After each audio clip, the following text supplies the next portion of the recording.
ছেলেদের একটা common dialogue, বিয়ে করে নাকি তাদের জীবন অশান্তিতে ভরে গেছে। আচ্ছা আমি বলি, কিভাবে অশান্তিতে ভরে গেল তাদের জীবন? সকালবেলা ঘুম থেকে উঠেই তারা নাস্তা রেডি পায়, দুপুরবেলা কি খাবে না খাবে সেটাও বাসা থেকে বউ যত্ন করে বেঁধে দেয়।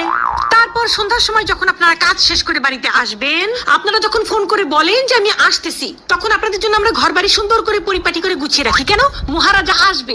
তারপর আপনি রাতে কি খাবেন না খাবেন সেটা জিজ্ঞাসা করে টাটকা টাটকা রাতের খাবার আপনাকে আমরা রেডি করে দিয়ে দিই। তারপর রাতের বেলা আপনি ঘুমাতে যাবেন, আপনার যে বিছানাটা সুন্দর করে বিছানা ঝাড়ু দিয়ে পরিষ্কার করে একেবারে গুছিয়ে আপনাকে ঘুমানোর জন্য রেডি করে দেয় কে? দেয় এই বউরাই দেয় আপনাদেরকে। জীবন অশান্তিতে ভরে যায় না? কার জীবন অশান্তিতে ভরে যায়? তারপর বিয়ের কিছুদিন যেতে না যেতেই দিয়ে দেন পেটে একটা বাচ্চা।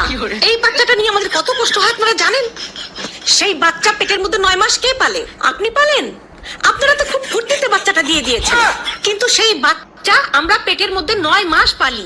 পেলে সেই বাচ্চাটাকে ছোট থেকে বড় করি আমরা, গু সাফ করি আমরা, গু মদ সবকিছু পরিষ্কার করে বাচ্চাটাকে তিলে তিলে বড় করি, খাওয়াই, স্কুলে নিয়ে যাই, পড়াই। তারপরে কিছুদিন যেতে না যেতেই পরিবারের সবাই মিলে, বৌমা একটা বাচ্চার কোনো ভরসা আছে, আরেকটা বাচ্চা নাও।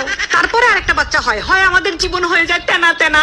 তারপরে হচ্ছে ওই বাচ্চা পেটে আসে, বমি করি আমি, সিজারের কষ্ট ভোগ করি আমি, সবকিছু ভোগ করে মেয়েরা। আর ছেলেরা বলে কিনা তাদের জীবন বলে খুব বিষাক্ত হয়ে গেছে, তাদের জীবন নাকি নষ্ট হয়ে গেছে। হ্যাঁ হ্যাঁ হ্যাঁ, তোমরা কি করো? ও এখন তো আবার খোটা দিবা?